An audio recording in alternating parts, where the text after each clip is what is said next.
Dad demanded family first at my wedding planning, then announced his 6-month girlfriend Monica would wear my mother's wedding dress, who died of cancer last year because no point leaving a $30,000 Vera Wang in the closet. Monica even posted a Facebook selfie in my parents' bedroom saying, "Redecorating my new closet." I was standing in my childhood home's living room when Dad dropped this bomb. Monica draped over his arm like a designer handbag she desperately wanted to become. She was grinning, actually grinning, as she showed me the Facebook post on her phone. The picture showed her standing in front of my mother's closet, the one that still smelled faintly of Chanel No. 5, holding up the garment bag that contained Mom's custom wedding dress. The caption read, "New beginnings, redecorating my new closet, out with the old." My champagne flute should have shattered against the hardwood floor.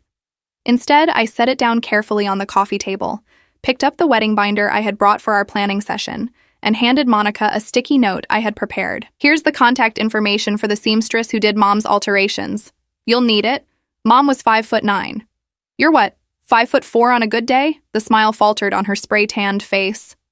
Dad's grip tightened on his own glass. "Emma, I expected better from you," Dad said, his voice taking on that corporate executive tone that used to make contractors nervous. "Monica is going to be part of this family. Your mother would have wanted her dress to be worn again, to bring joy to another celebration. Family first, remember? That's what Catherine always said. Family first. The phrase Mom had used when she spent her final months making sure Tyler and I would be taken care of, when she organized every detail of her own funeral so we wouldn't have to, when she wrote letters for each of our future life milestones because she knew she wouldn't be there. Family first meant something when Mom said it. Coming from Dad's mouth while his girlfriend, 6 years older than me, stood smirking in our living room, it felt like desecration. I am Emma Richardson, 28 years old, and until 1 year ago, I had the perfect family. Mom fought pancreatic cancer for 11 brutal months. Dad held her hand through every chemo session, every hospital stay, every moment of that nightmare. Or so I thought. Turns out, he met Monica at the gym 3 months before Mom died. 3 months. They started officially dating 6 weeks after the funeral. 6 weeks. "Of course, Dad," I said, my voice steady. "Family first. That's exactly what Mom would want." My younger brother Tyler, who had been silent in the corner scrolling through his phone, looked up sharply. He knew that tone. The too calm, too agreeable tone I used before systematically destroying a competitor's marketing campaign. Monica's smile returned, triumphant. "I knew you'd understand, Emma. Your dad said you were the reasonable one, and honestly, it's such a waste to keep a $30,000 dress in storage. I've already scheduled the fitting for next week. The wedding dress, I mean, for your father's and my wedding." The room went cold. Even Dad looked surprised. "Your what?" The words came out flat. "Oh, didn't Rob tell you?" Monica's laugh was practiced, the kind influencers perfect for their videos. "We're getting married in September. Just a small ceremony, 200 people. I thought we'd use the same venue you booked for August. The Abernethy Center is gorgeous, and since we're family now, maybe we could work out some kind of package deal." My wedding was in August. She wanted to get married 1 month later, at my venue, in my mother's dress. Tyler stood up abruptly. "Are you actually out of your mind?" "Tyler," Dad warned. "Respect." "Respect?" My brother's voice cracked. "Mom's been dead for 12 months, Dad. 12. You've known this woman for 6. "That's enough," Dad said, his face reddening. "Monica makes me happy. She's helped me through the darkest period of my life. I won't have you two making her feel unwelcome in her own home." Her own home. The house Dad and Mom had bought 30 years ago. The house where Mom's voice still echoed in every room, where her recipes were still taped inside the kitchen cabinets, where her reading glasses still sat on the nightstand because Dad claimed he couldn't bring himself to move them. Except now Monica was redecorating. "You're absolutely right, Dad," I said, standing and collecting my wedding binder. "This is Monica's home now. Tyler and I should respect that. We'll get out of your way." Monica's eyes narrowed slightly. She had been expecting a fight, maybe tears. My calm agreement clearly threw her off balance. "Before I go," I added, "Monica, I'm curious. What happened to your previous wedding dress? From your first marriage, I mean? Did you keep it, or is wearing other women's dresses just your thing?" The color drained from her face. Dad looked confused. "Previous marriage?" he said slowly. "Monica, you told me you'd never been married before. It was annulled," she said quickly. "It barely counted. We were kids. I was 22. I smiled. Interesting. So the second marriage at 26 was also annulled? That's quite a track record. The silence that followed was delicious. I pulled out my phone and forwarded an email to Dad. I've sent you some light reading material. Just some public records. Facebook is wonderful for research. You'd be amazed what you can find when someone uses the same profile picture across multiple social media accounts under different last names. Monica Prescott, Monica Feldman, Monica Torres. It's like a greatest hits album. Tyler was staring at his phone, clearly pulling up the records himself. His eyes widened. Monica's spray tan couldn't hide the paleness spreading across her cheeks. Rob, she's lying. She's just jealous because I make you happy and she can't stand seeing you move on from her mother. Is she? I asked mildly.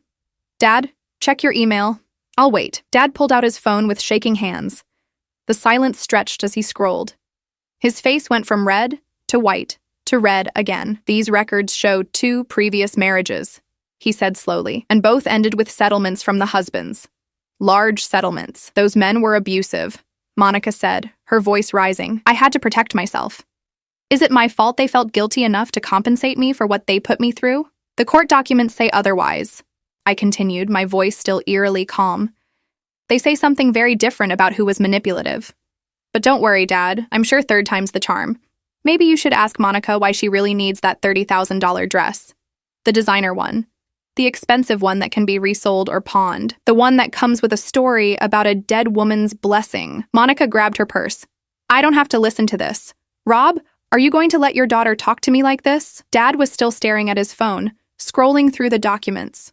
Court records, Facebook archives, marriage licenses, divorce decrees, all neatly compiled, time-stamped, verified, all sent from an email address he didn't recognize. Where did you get this? He asked me. Does it matter? I replied. Is any of it false? Tyler's phone buzzed. He looked down and his jaw dropped. Emma, holy hell. You need to see this. He turned his phone toward me. A Facebook message thread, screenshots forwarded from an unknown number. Monica messaging someone named Derek. The old guy is loaded. House is worth at least $800,000, plus life insurance from the dead wife.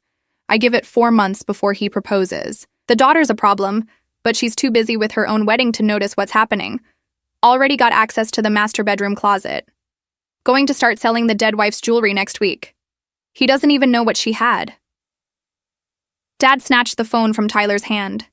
His face went gray as he read.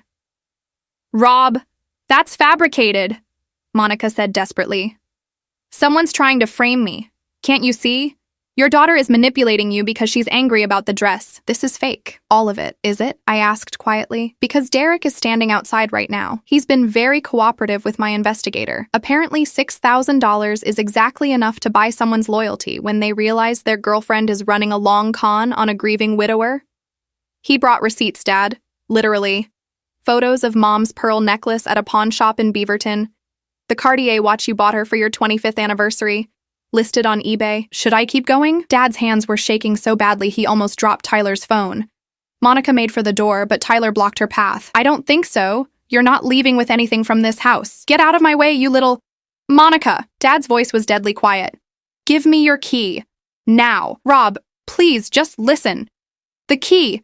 Now! She fumbled with her keychain, hands shaking, pulled off a single key and threw it at his feet. Fine. Fine. Keep your creepy shrine to your dead wife. Stay stuck in the past. But you, she pointed at me, her perfectly manicured finger trembling with rage. You just destroyed your father's chance at happiness. When he's lonely and miserable, remember that you did this. With your fake evidence and you're jealous, the evidence is real, I interrupted. Every word, every document, every screenshot. And you know what else is real?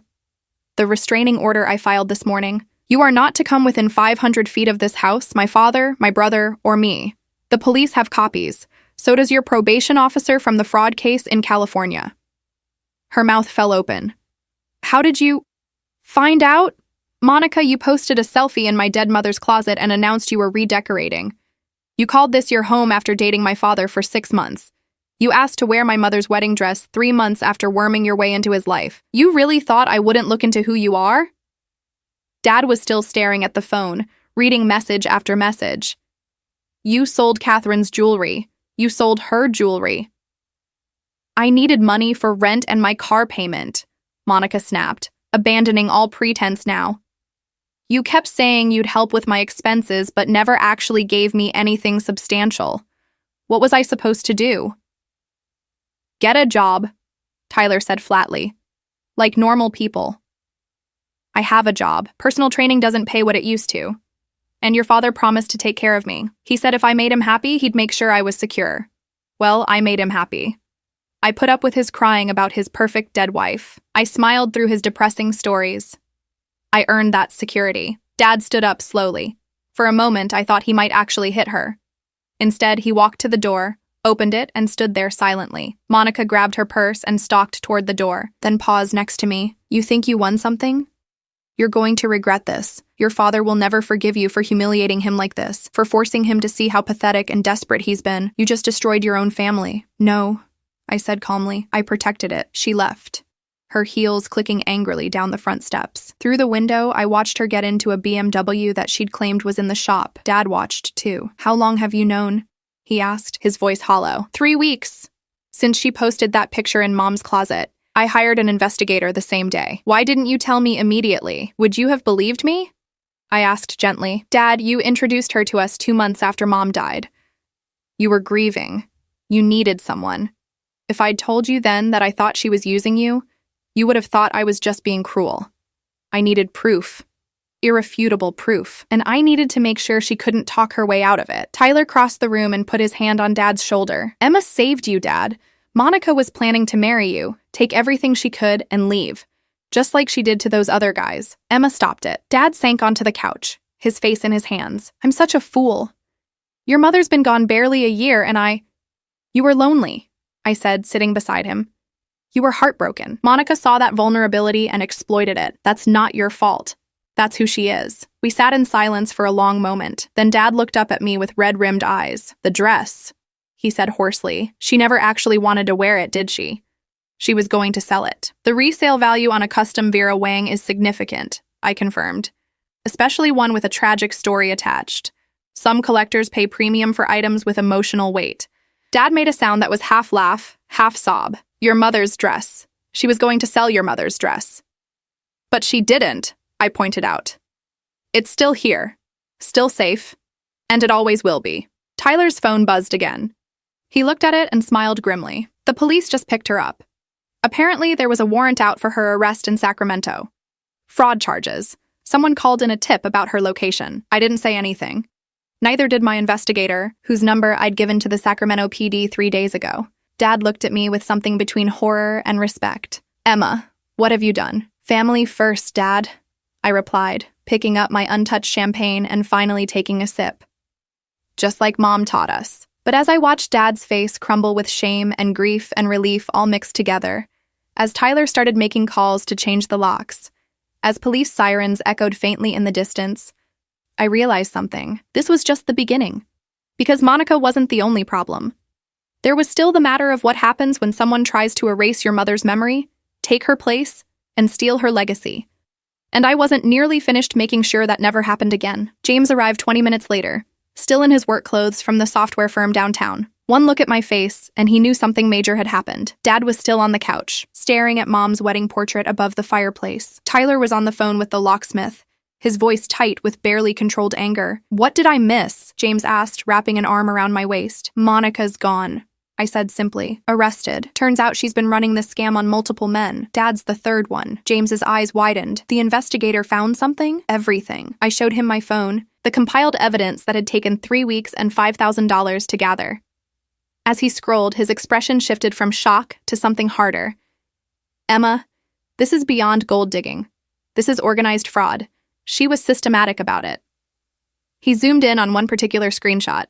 Wait, this message about selling your mom's jewelry. When was this sent?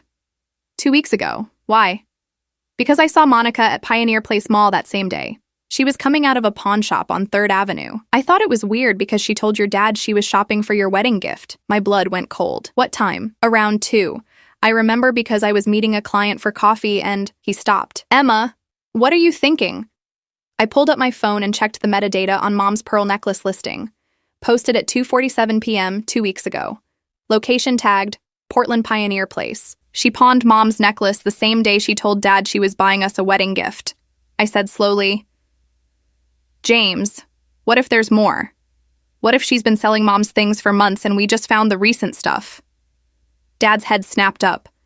The china cabinet, Catherine's grandmother's china set. Monica said she accidentally broke several pieces and threw them out. I believed her. Tyler hung up with the locksmith and immediately pulled up eBay on his phone. What pattern? Haviland Limoges. The pink floral pattern with gold trim. 30 seconds of searching and Tyler's face went white. Dad, I found 12 place settings listed last month. Seller username is Monica P. PDX. Starting bid was $50 per setting. They all sold. That set was worth $15,000. Dad whispered.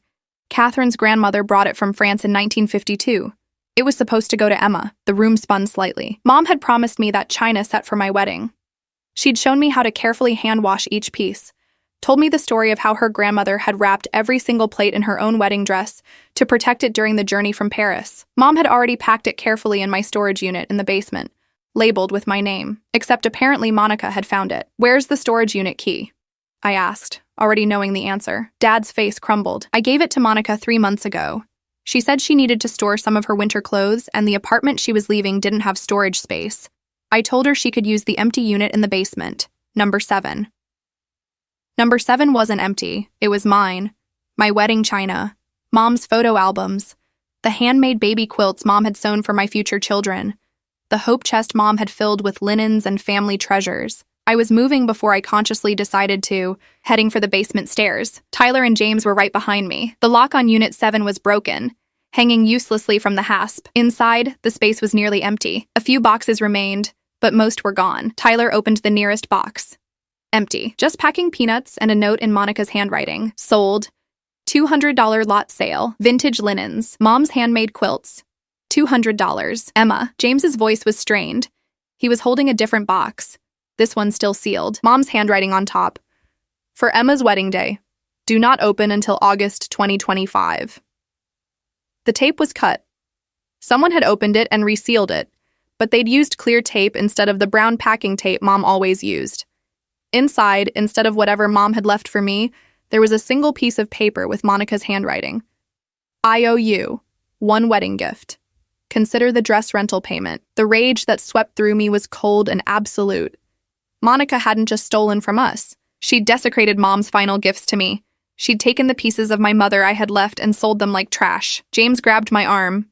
Emma, we need to call the police. This is theft. This is already handled, I said, my voice not sounding like my own. The investigator documented everything in the storage unit 3 days ago, before Monica could claim anything was hers. We have photos of every item with Mom's handwriting on the boxes, timestamps, everything. Tyler stared at me. You knew she'd been down here. I suspected when Dad mentioned the broken china. Mom was meticulous. She wouldn't have left valuable items where they could be accidentally damaged. So I checked the storage unit. Found it ransacked. That's when I knew Monica wasn't just a gold digger. She was erasing Mom deliberately. Why didn't you tell me? Dad had appeared in the doorway, his face ashen. Because I needed her to feel safe, to think she'd gotten away with it. Thieves get sloppy when they think no one's watching. She posted that selfie in Mom's closet, announced her redecorating plans, asked for the wedding dress. She got cocky, and that's when I had everything I needed to destroy her. Dad sank against the door frame. What else did she take? I pulled out my phone and showed him the investigator's report. The complete inventory. Mom's engagement ring, her watch collection, 3 fur coats from the 1980s that were supposed to go to Tyler's future wife, the silver tea service, your grandmother's jewelry, all of it. Gone. Sold. Most of it pawned or listed online under various fake names. Jesus Christ, Tyler breathed. How much? The investigator estimates about $80,000 worth of items. Monica netted probably $30,000 after pawn shop cuts and lowball sales. She was systematic, 1 or 2 pieces every week, small enough that Dad wouldn't notice immediately, valuable enough to be worth the risk. James was scrolling through his phone frantically. Emma, some of these listings are still active. The items haven't been picked up yet from some of the pawn shops. If we move fast... Already done, I interrupted. I bought back everything I could find under anonymous accounts. It's all in my apartment. Safe. I paid about $12,000 total. Some pieces are gone forever, sold to private buyers we can't trace. but I got back most of it. Dad was crying now, silent tears running down his face. You bought back your own mother's belongings, with your own money, because I was too blind to see what was happening. You were grieving, Dad. She counted on that. How did I not see it? His voice broke. How did I let this woman into our home, into Catherine's closet, into our lives, and not see what she was doing? Tyler put his hand on Dad's shoulder but said nothing. There was nothing to say. We all knew how. Grief makes you vulnerable. Loneliness makes you desperate. Monica had exploited both with surgical precision. My phone buzzed. Text from an unknown number. This is Detective Sarah Chen, Portland PD. We have Monica Prescott in custody. Sacramento warrant plus new charges based on evidence received. We need your statements, all three of you. That's our cue, I said. Let's go make sure Monica never hurts another family again. But as we headed upstairs, I felt something shift inside me. Monica being arrested wasn't enough. She'd stolen Mom's legacy, tried to erase her memory, and nearly succeeded in conning Dad into marriage. Prison time was justice, but I wanted something more. I wanted Monica to understand exactly what she'd destroyed, and exactly how badly she'd underestimated me. The police station downtown smelled like bad coffee and industrial cleaner. Detective Chen met us in the lobby, a sharp-eyed woman in her 40s who looked like she'd seen everything and wasn't impressed by any of it. She led us to a conference room and had us sit separately while she took our statements. When it was my turn, I handed her a USB drive before she could even start recording. What's this? She asked. Everything, I said. 3 weeks of investigation, timeline of the thefts, screenshots of every listing with metadata, showing they were posted from Dad's IP address while he was at work, bank records showing unusual cash deposits in Monica's account, matching the timing of the sales, communications between Monica and her fence, photos of the storage unit before and after, and most importantly, communications between Monica and her previous marks. Chen plugged in the drive and started scrolling. Her eyebrows rose steadily as she read. Miss Richardson, this is extremely thorough. You hired a private investigator? Yes. Marcus Webb. He's licensed and everything on that drive was obtained legally. He's prepared to testify. She kept reading. Jesus. She did this exact same scheme 3 times before. Same pattern. Target widowers, move fast, gain access to the house, start selling off deceased wife's belongings.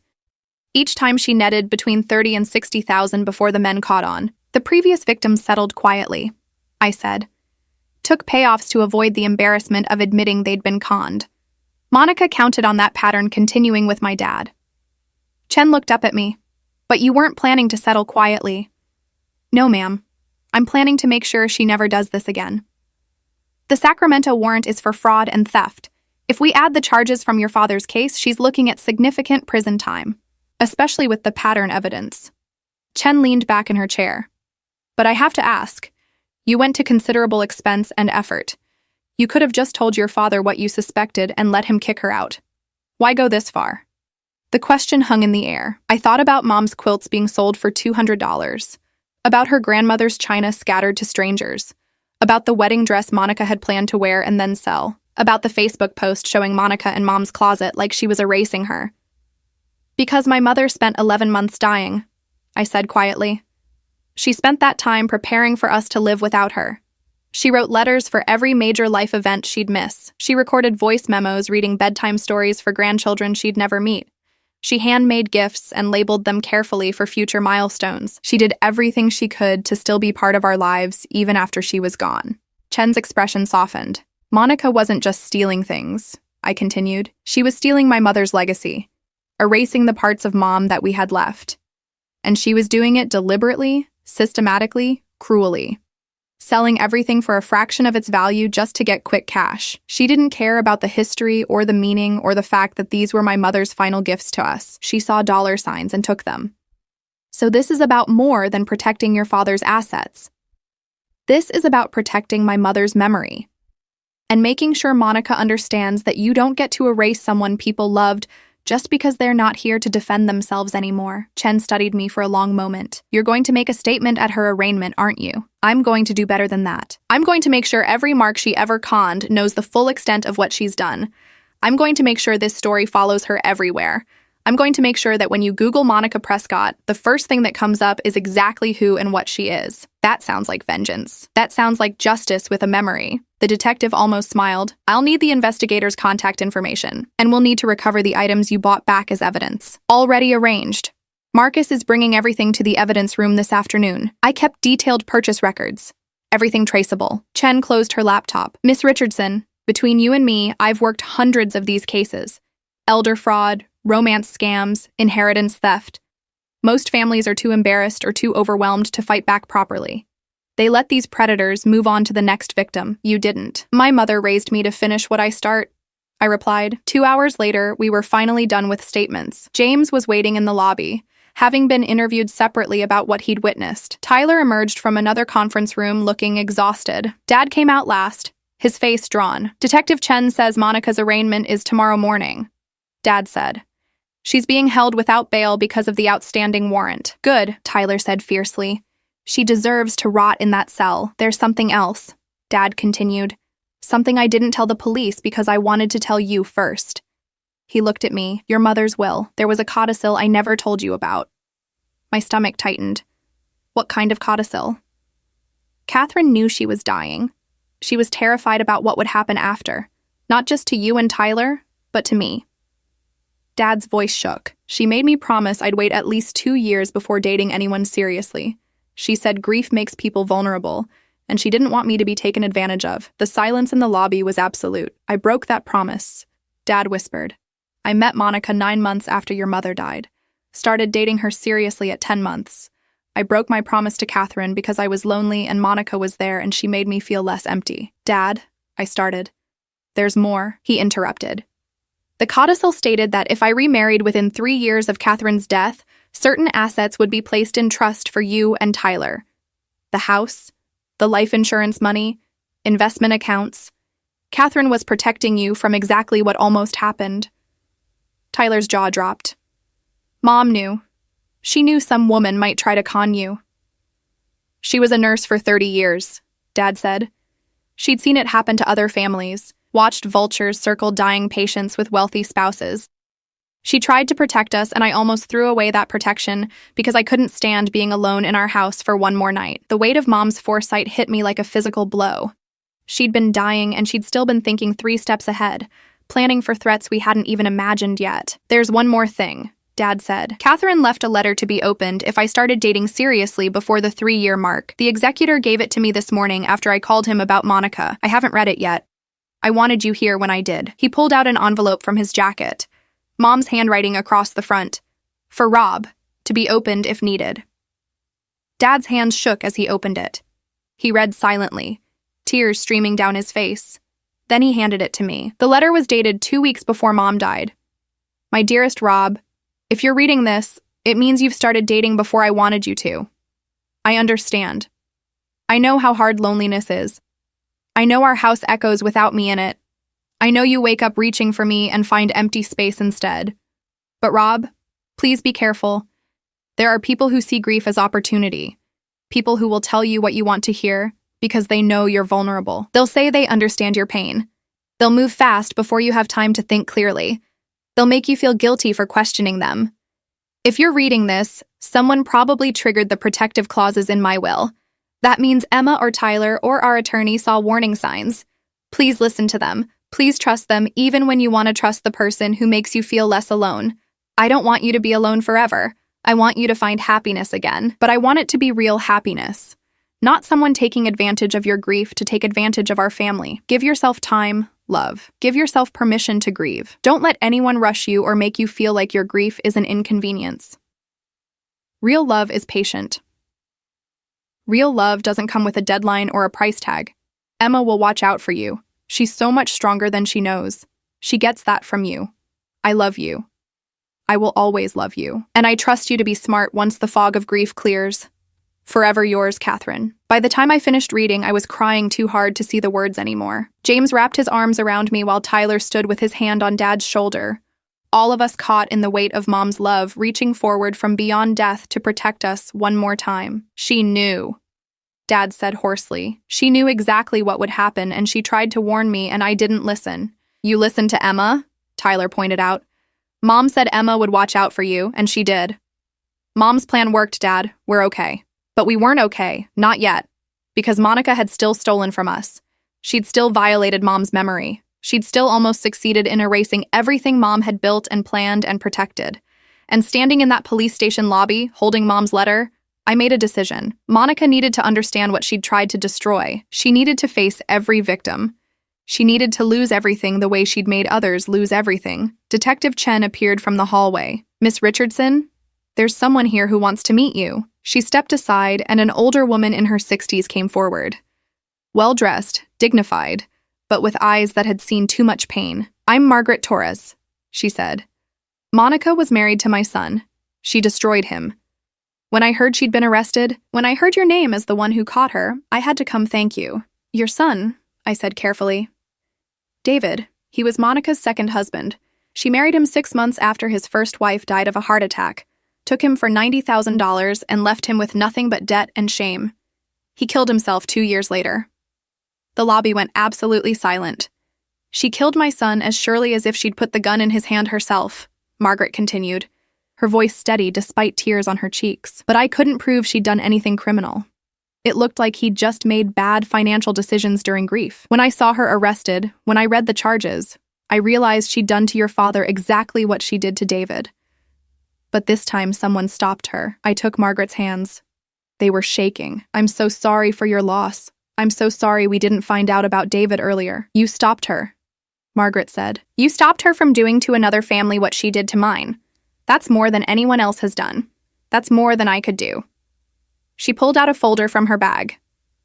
This is everything I compiled about Monica and David. Financial records, timelines, evidence I couldn't get anyone to take seriously because by the time I realized what had happened, she was long gone, and David was dead. Maybe it will help your case. Chen took the folder carefully. Mrs. Torres, this is extremely helpful.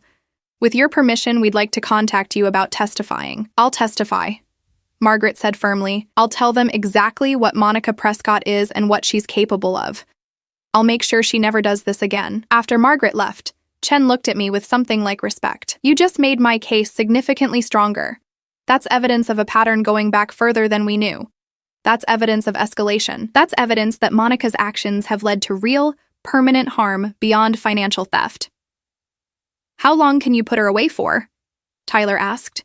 With everything we have now, multiple prior frauds, current theft charges, fleeing to avoid prosecution, probable violation of parole, and now potential charges related to Mr. Torres's death, Chen considered, conservatively, 15 to 20 years. If the DA goes aggressive with the charges and the judge agrees this is predatory criminal enterprise, potentially more.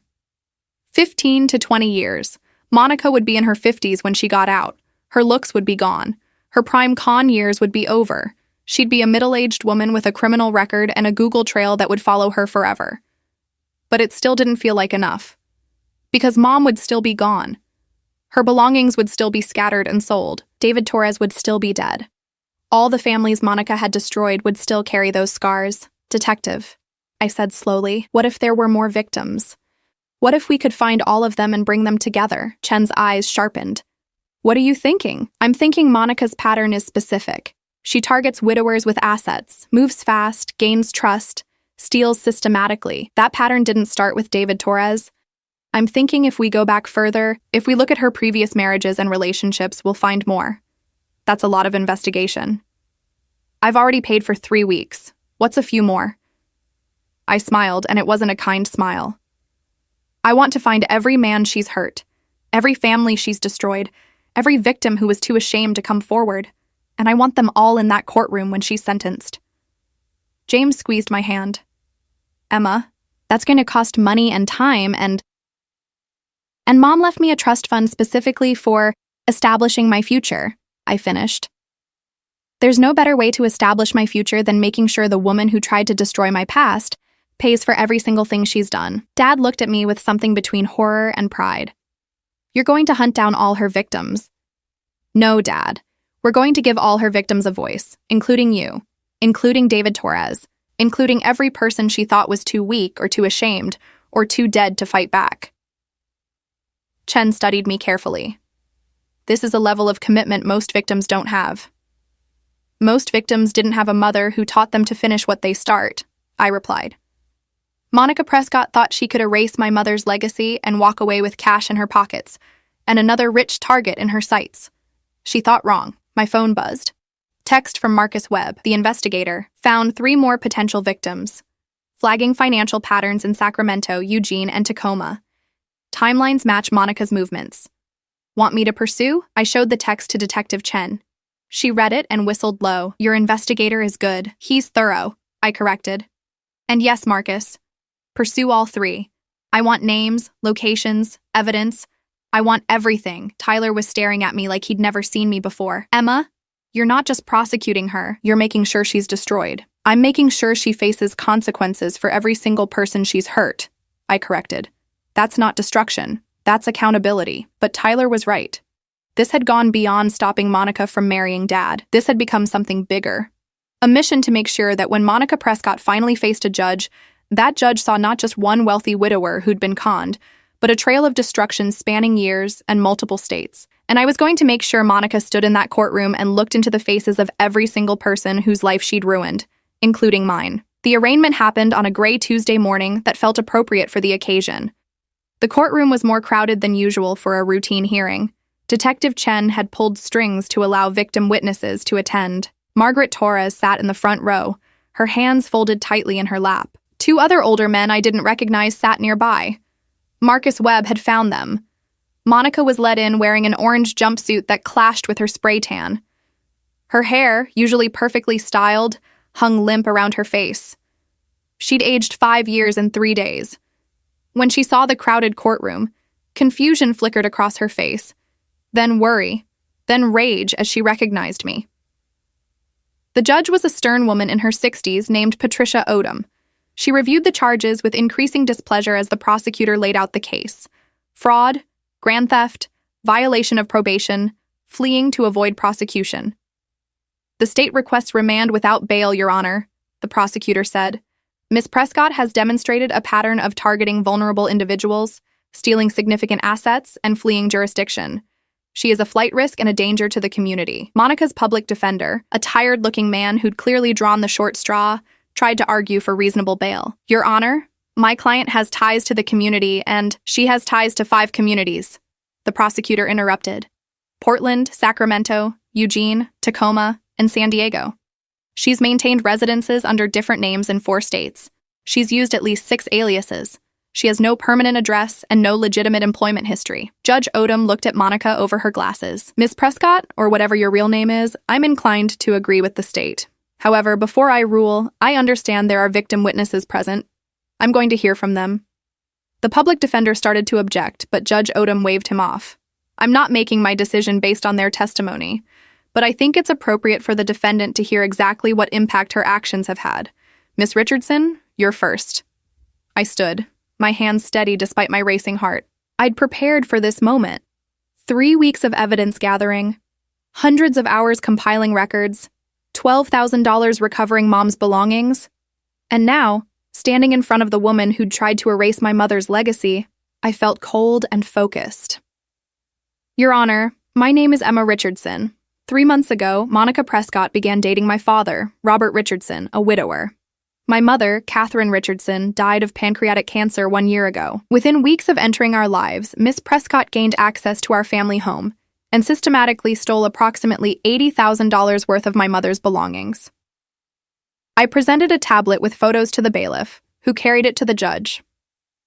These are items that belonged to my mother, heirlooms passed down through generations, wedding gifts my mother received 40 years ago, handmade quilts she sewed for her future grandchildren, all of them sold online or pawned for a fraction of their value. Judge Odom scrolled through the photos, her expression darkening. But the theft of property isn't the worst of what Miss Prescott did, I continued. She deliberately targeted pieces that had the most sentimental value. My mother's wedding dress, which she claimed she wanted to wear in her own wedding to my father, only to discover she planned to sell it. My grandmother's china, brought from France in 1952, sold as a lot on eBay for $200. Photo albums containing irreplaceable pictures of my mother's childhood listed on Craigslist as vintage photos for $50. Monica stared at the floor, refusing to meet my eyes. Miss Prescott posted a photo on Facebook of herself in my mother's closet with the caption, "Redecorating my new closet." She referred to our family home as her home after dating my father for 6 months. She announced plans to marry my father and use my wedding venue for her own ceremony. She positioned herself to inherit everything my mother spent her final year protecting and planning for her family. Your Honor, I object. The public defender tried again.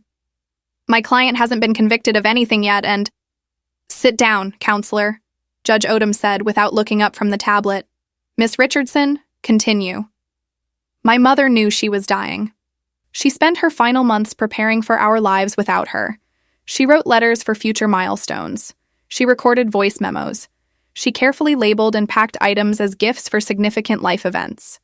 Miss Prescott found these items and sold them without a second thought. When I discovered what she'd been doing and confronted her, she told my father that I was jealous and trying to ruin his happiness. I pulled out a second folder. This is evidence compiled by a private investigator showing that Miss Prescott has done this exact same scheme at least 4 times before. She targets grieving widowers, moves quickly to establish trust, gains access to their homes, and systematically steals items belonging to the deceased wife. She then sells these items quickly for cash and moves on to the next target. Margaret Torres stood without being called. Your Honor, may I speak? Judge Odom nodded. State your name and connection to this case. Margaret Torres. Monica was married to my son David in 2021. She entered his life 6 months after his wife died of a heart attack. She convinced him to give her access to his accounts and his home. Within 8 months, she'd taken $90,000 from him. When he finally realized what had happened and confronted her, she left. Filed for divorce. Disappeared. Margaret's voice broke. My son killed himself in 2023. The shame of what she'd done to him, the debt she'd left him with, the fact that he'd betrayed his late wife's memory by letting this woman into their home and sell their belongings. It destroyed him. Monica Prescott murdered my son as surely as if she'd pulled the trigger herself. The courtroom was silent. Even Monica's public defender looked shaken. I tried to pursue charges, Margaret continued, but there wasn't enough evidence. David had given her access willingly. The money transfers were legitimate. By the time I realized what had really happened, she was gone and David was dead. I thought she'd gotten away with it. I thought she'd keep doing this to other families forever. She looked directly at Monica for the first time. But Emma Richardson stopped you. She saw through you. She documented your crimes. She made sure you couldn't do to her father what you did to my son, and now you're going to pay for all of it. 2 other men stood, introducing themselves as previous victims. Richard Keller from Eugene, who'd lost $40,000 and his late wife's jewelry collection. Thomas Brennan from Tacoma, who'd nearly lost his house before his daughter intervened. Both told similar stories of Monica entering their lives during grief, gaining trust quickly and stealing systematically. By the time they finished, Monica was crying. Not tears of remorse, tears of rage and frustration, tears of someone who'd finally been caught and couldn't charm her way out. Judge Odom set down the tablet and looked at Monica with undisguised disgust. Miss Prescott, I've been on the bench for 22 years. I've seen a lot of predators walk through these doors, but I've rarely seen someone who operates with such calculated cruelty. You didn't just steal money. You weaponized grief. You exploited the most vulnerable moment in these people's lives. She turned to the prosecutor. Bail is denied. Miss Prescott will remain in custody pending trial. And counselor, I strongly suggest you work with the state on a plea agreement because if this goes to trial, I suspect the jury's verdict will be swift and harsh. Monica's tears turned to fury. She spun toward me, her face contorted. You destroyed my life. You ruined everything.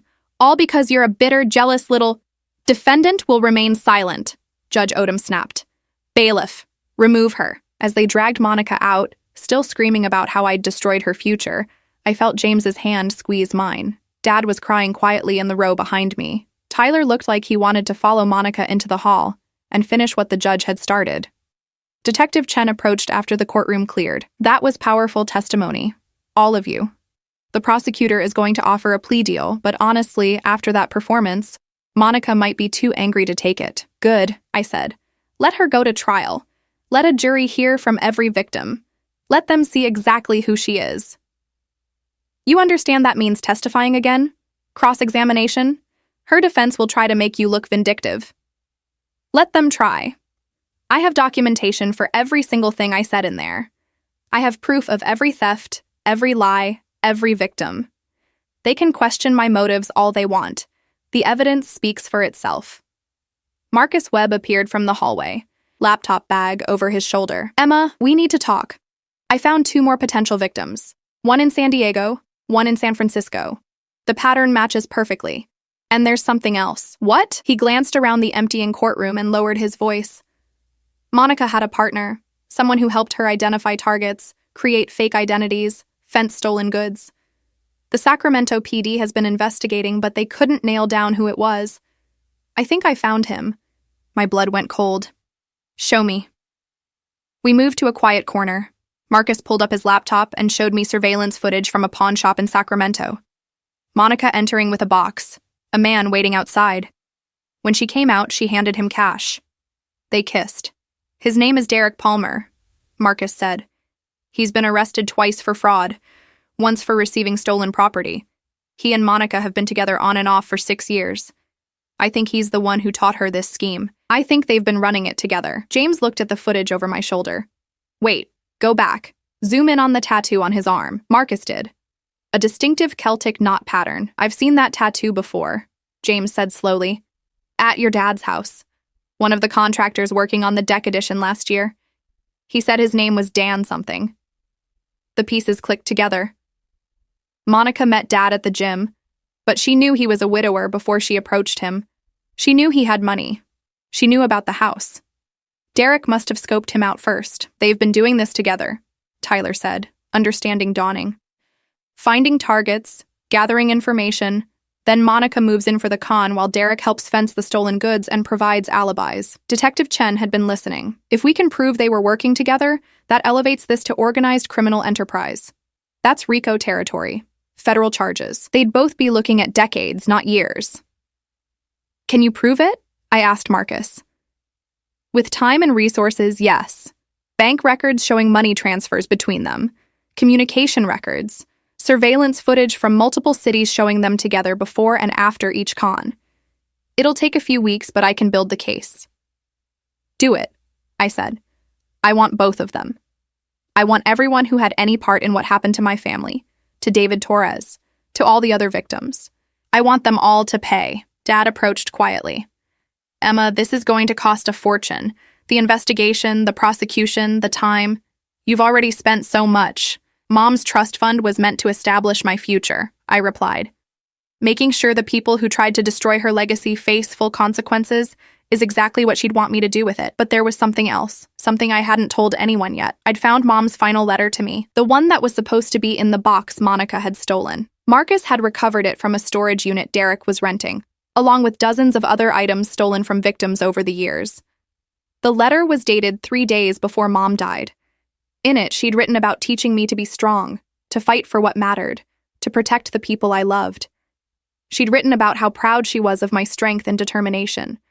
And at the end, she'd written, if someone ever tries to hurt our family, don't let them get away with it. Fight back, protect your father and brother the way I can't anymore. Be fierce, be smart, be unstoppable. That's what I've always loved most about you. Standing in that courthouse, watching Monica be dragged away screaming, knowing Derek would be arrested within days, knowing both of them would face decades in prison for what they'd done, I felt like I'd honored Mom's final wish. But I wasn't done. Not yet. Because Monica and Derek going to prison was justice. What I wanted was something more permanent, something that would follow them for the rest of their lives. I wanted them destroyed. The trial took 8 months to prepare. 8 months of depositions, evidence gathering, witness interviews. The prosecution added Derek Palmer to the indictment after Marcus provided enough evidence to prove they'd been working together. Federal charges for organized fraud across state lines. The FBI got involved. Suddenly, Monica's little con scheme became a multi-year criminal enterprise. I spent those 8 months methodically documenting everything, not just for the legal case, but for something bigger. With Marcus's help, I created a comprehensive website detailing Monica and Derek's entire criminal history. Every victim, every theft, every lie, photos of stolen items, court documents, arrest records, testimonials from families they'd destroyed. I bought the domain Monica Prescott, Com and Derek Palmer, calm, and several variations. When the trial started, those sites ranked first in Google results for their names. They'd never escape it. Every future employer, every potential romantic partner, every person they met would find those sites first. James worried I was going too far. "Emma, they're going to prison. Isn't that enough?" "Prison is temporary," I said. "This is permanent. This is making sure that even after they serve their time, everyone knows exactly who they are." The trial itself was devastating for Monica and Derek. The prosecution called 23 witnesses, 17 victims across 5 states, family members of those victims, experts testifying about organized fraud patterns, Marcus Webb explaining his investigation in meticulous detail. I testified for 6 hours. The defense attorney tried to paint me as vindictive, obsessed, using my mother's death to justify a personal vendetta. I responded calmly to every question, citing specific evidence, referencing exact dates and amounts, never losing composure. "Isn't it true, Miss Richardson, that you spent over $40,000 investigating my client?" "I spent $42,000 investigating the theft of $80,000 worth of my family's belongings, yes." "That seems excessive for someone who claims this isn't personal." "It would have been excessive if I'd only been protecting my family. I was protecting future victims. I was documenting a multi-year criminal pattern. I was giving a voice to people like David Torres who aren't here anymore to speak for themselves." The defense attorney switched tactics. "You bought back your mother's stolen items from pawn shops and resellers." "I did." "For approximately $12,000. "Correct. So really, the total theft from your family was only $68,000 if you recovered $12,000 worth of items." I smiled. "That's an interesting way to frame it. Let me offer another perspective. Monica stole items worth $80,000 and sold them for approximately $30,000. I recovered items worth $12,000 by paying their full value to innocent third parties who'd unknowingly bought stolen property. So the actual loss to my family is $80,000 in sentimental value, $30,000 in cash to Monica, and $12,000 I paid to recover items that should never have been sold in the first place. That's $122,000 in total harm, not counting the cost of investigation, legal fees, and the emotional trauma of having my dying mother's final gift stolen and sold like garbage." The jury was paying very close attention now. "Your mother left her estate carefully planned," the attorney continued. "Trust funds, protective clauses, letters warning about potential threats. Doesn't it seem like your mother was paranoid?" "My mother was a nurse for 30 years. She'd seen what grief does to people. She'd watched families torn apart by opportunists who target the vulnerable. She wasn't paranoid. She was experienced. And she was right to be cautious because Monica Prescott proved exactly why those protections were necessary." When Margaret Torres testified about David's suicide, several jurors cried. When Richard Keller described finding his late wife's wedding ring in a pawnshop case, the jury looked at Monica with open disgust. When Thomas Brennan explained how his daughter had stopped him from signing over power of attorney to Monica just days before she disappeared, the jury stopped looking at her at all. She'd become something beneath their contempt. The most damaging testimony came from Derek Palmer's ex-girlfriend, a woman named Simone who'd helped with early cons before Monica replaced her as Derek's partner. She testified that Derek had developed the scheme after watching his own mother fall victim to a similar fraud. He'd decided if people were that stupid and vulnerable, they deserved to be exploited. Derek called it widow farming, Simone testified. He'd identify men who'd recently lost wives. He'd research their finances. Then he'd send in whoever he was working with to get close, gain trust, and start extracting assets. Monica was just the latest in a line of women he'd recruited. The prosecution showed bank records proving Derek and Monica had split profits from at least 6 major cons over 4 years, netting over $400,000 combined. They'd used the money to fund a lifestyle of travel, expensive restaurants, and luxury purchases, all while posing as struggling workers in the cities where they ran cons. The jury deliberated for 3 hours. They found both Monica and Derek guilty on all federal charges: conspiracy to commit fraud, wire fraud, interstate transportation of stolen property, and organized criminal racketeering. At sentencing, the judge allowed victim impact statements. Margaret Torres went first. She brought a photo of David. "This is my son. He was 42 years old when he met Monica Prescott. He was kind, trusting, and grieving the loss of his wife. Monica saw opportunity. She exploited his grief, stole his late wife's belongings, took his money, and left him in debt and shame. 2 years later, he killed himself. I will never have grandchildren. I will never see him get another chance at happiness. Monica Prescott and Derek Palmer killed my son as surely as if they'd handed him that gun. She walked to where Monica sat and placed David's photo on the defense table. I want you to look at his face every time you think about what you've done. I want you to remember that your greed killed someone. I went last. I brought Mom's wedding dress in its garment bag and laid it carefully on the prosecutor's table where the jury could see it. This is my mother's wedding dress. Custom Vera Wang. Created for her wedding 40 years ago. Worth approximately $30,000 on the resale market. Monica Prescott told my father she wanted to wear it in their wedding. She told him it would honor my mother's memory. What she really wanted was to sell it after she'd secured her position as my father's wife. I turned to face Monica directly. My mother died 1 year ago after 11 months of fighting cancer. She spent her final days writing letters to me for future milestones she wouldn't see. She recorded voice memos, reading bedtime stories for grandchildren she'd never meet. She carefully packed and labeled gifts for my wedding, my brother's graduation, our future children. She did everything she could to still be part of our lives after she was gone. You found those carefully packed items and sold them on eBay and Craigslist like they were garage sale trash.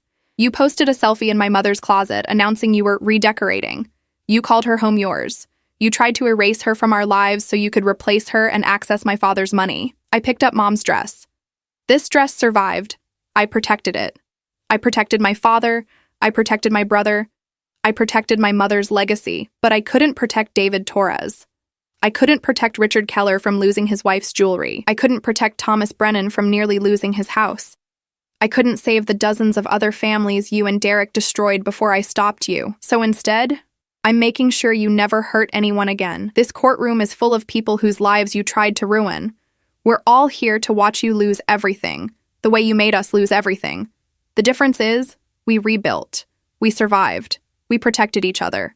You're going to prison knowing you failed, knowing you lost, knowing that every victim you created is stronger than you ever were. The judge sentenced Monica to 24 years in federal prison.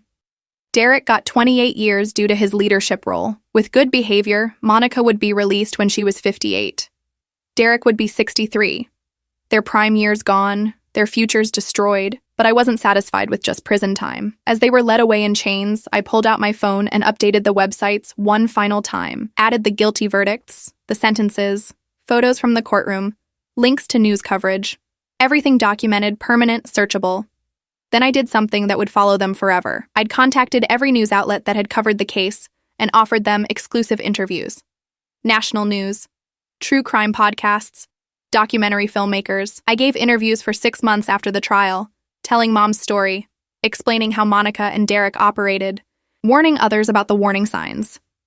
My mother's dress, how I stopped a widow con artist, ran on Dateline. The Facebook post that exposed a serial scammer went viral on social media. Daughter's investigation brings down criminal couple appeared in newspapers across the country. Monica and Derek's faces became synonymous with their crimes. Their names became cautionary tales. Support groups for widowers used their cases as examples of what to watch for. The FBI used their pattern to identify other potential predatory schemes. 6 months after sentencing, I received a letter forwarded through the prosecutor's office from Monica, handwritten on prison stationery. Emma, I hope you're happy. You destroyed my entire life over some old junk that your dead mother left behind. You spent a fortune making sure I could never have a normal life again. You turned the whole country against me. You made my name poison. Was it worth it? Was revenge worth becoming just as bad as you claim I am? Monica. I read the letter twice. Then I framed it and hung it in my office at home. Not because I felt guilty, because it was proof that Monica still didn't understand what she'd done. She still thought this was about revenge. She still thought the old junk was just things. She still didn't comprehend that she'd tried to erase a person's legacy, tried to steal the final gifts of a dying woman to her children. I never wrote back. There was nothing to say. Monica would spend the next 2 decades in prison thinking about what she'd lost. Derek would do the same, and every time they Googled their own names after release, they'd find detailed documentation of every life they'd destroyed. That was better than any letter I could write. 2 years after Monica and Derek went to prison, I stood in the venue where Monica had wanted to have her wedding 1 month after mine, the same Abernethy Center she'd tried to claim for herself. Except today was actually my wedding day. The one Monica had tried to ruin. The one I'd postponed until the trial was over, until justice was complete, until I could celebrate without the shadow of her hanging over us. The weather was perfect. Unseasonably warm for October in Oregon. Clear skies, golden autumn light streaming through the floor-to-ceiling windows overlooking the river. Exactly the kind of day Mom would have chosen. I wore Mom's wedding dress. The seamstress had altered it perfectly to fit me, working with reverent care because she'd heard the whole story. The Vera Wang that Monica had wanted to sell now fell perfectly against my frame, the same dress Mom had worn 40 years ago when she married Dad. Dad walked me down the aisle with tears streaming down his face, but they were happy tears now. Proud tears. We'd both healed in the 2 years since Monica's arrest. He'd gone to therapy, joined a support group for widowers, and learned to grieve properly without someone exploiting that grief. Tyler stood as my man of honor, having earned the role by standing by me through everything. James waited at the altar, the man who'd supported me through the darkest investigation, the brutal trial. The months of being called vindictive and obsessed by people who didn't understand what Monica had tried to destroy. In the front row sat Margaret Torres, Richard Keller, and Thomas Brennan. Victims who'd become friends. People who understood that sometimes justice requires persistence, and sometimes healing requires witnesses who know exactly what was lost. During our vows, James said something that made me cry. "Emma, you taught me that love isn't just about being there for the good times. It's about protecting what matters when someone tries to destroy it. You protected your mother's legacy. You protected your family. And now I get to spend my life being protected by the fiercest, smartest, most unstoppable woman I've ever known." The reception was everything Monica's wedding would never be. Real joy, real family, real love built on honesty instead of manipulation and theft. Dad gave a speech that referenced Mom constantly, celebrating her memory instead of trying to erase it. Catherine would be so proud of Emma today. Not just for finding love, but for being exactly the daughter she raised. Strong, smart, uncompromising when it comes to protecting the people she loves. We displayed Mom's photo prominently. Her recipes were used for the dinner menu. Her favorite songs played during dancing. This wasn't a wedding where the deceased parent was awkwardly avoided in conversation. This was a celebration that Mom was part of, even in her absence. Tyler found me during the reception. "You know, there are people who still think you went too far with Monica. The websites, the interviews, making sure her name is permanently ruined." "I know," I said. "I don't care what they think." "Good, because Monica tried to erase Mom.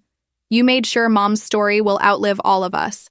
Every interview you did, every article written about the case, they all talk about Catherine Richardson and what kind of woman she was. Monica wanted to be remembered. Instead, Mom is the one people remember." He was right. Articles about the case always centered Mom's story. The nurse who'd worked for 30 years, the woman who'd fought cancer with dignity, the mother who'd planned ahead to protect her family even after death. Monica was just the villain who'd tried and failed to destroy that legacy. 1 year after the wedding, Marcus Webb called with information I'd been waiting for. "Emma, Derek Palmer got into a fight with another inmate. Broken jaw, fractured ribs. He's in the prison hospital. And Monica? She's been moved to a different facility after getting caught running a commissary scam, trying to con other inmates. She's in solitary now." I thought about that. Both of them, after just 3 years, already suffering consequences beyond their sentences. Both of them, after decades more to serve, with nothing to look forward to but the knowledge that their names were poison in the outside world. "Thanks for the update," I told Marcus. "But I don't need regular reports anymore. They're in prison. They lost. That's enough." Because I'd realized something important. Monica and Derek had stolen 8 months of my life during the investigation and trial. I'd let them have that time because it was necessary for justice, but I wasn't going to let them take any more. I wasn't going to spend the rest of my life tracking their prison experiences or waiting for them to suffer more. They were already suffering. Prison was suffering. The knowledge that they'd lost everything was suffering. The certainty that their names would forever be associated with their crimes was suffering. That was enough. My life moved forward. James and I bought a house in Southeast Portland. Dad sold the Lake Oswego house because it had too many memories of both Mom and Monica's violation, and bought a smaller place closer to us. He started dating again eventually, a kind woman named Patricia, who he met at a grief support group. Real connection built on honesty and time. Tyler graduated from college and started working as a social worker, specializing in helping families navigate grief. He said Mom's death and Monica's attack had shown him how vulnerable people could be during loss, and he wanted to help them through it the right way. I got promoted to marketing director and started speaking at conferences about protecting vulnerable populations from financial fraud. I never mentioned Monica by name in those speeches, but I detailed her tactics so others could recognize the warning signs. The websites stayed up. Monica Prescott, Com, and Derek Palmer. Com remained the first search results for their names, comprehensive documentation of their crimes that would follow them for life. I paid to keep the domains registered for 20 years. By the time they were released from prison, their crimes would still be the first thing anyone found. 5 years after the trial, I received another letter from Monica. This time it was different. Emma, I've had a lot of time to think. 5 years in here changes a person. I'm not asking for forgiveness. I know I don't deserve it. But I wanted you to know that I understand now what I took from you. It wasn't just things.